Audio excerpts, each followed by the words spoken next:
Welcome to Chillin' 101. We hope this video helps.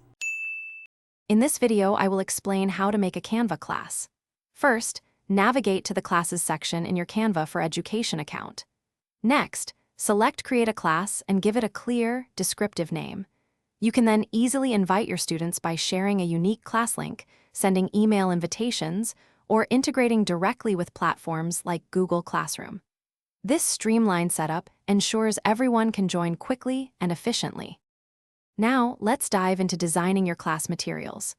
Canva offers an incredible library of over 86,000 educational templates, making content creation simple. You can craft engaging presentations, detailed worksheets, and even short videos.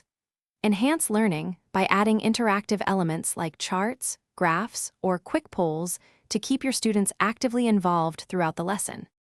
Once your materials are designed, it's time to organize and present them. Structure your class content into logical modules or units for easy navigation. When teaching live, utilize Canva's presentation mode for a dynamic and professional delivery.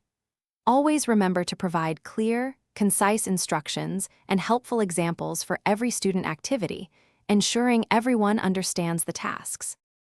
Finally, managing your class and fostering collaboration is straightforward. Share assignments with your students using a direct link or a unique code. For group projects, leverage shared folders and Canva's collaboration features, allowing students to work together seamlessly. You can also easily manage class settings, adjust student roles, and set content permissions to maintain an organized and productive learning environment. Thanks for watching. Consider subscribing if we helped you.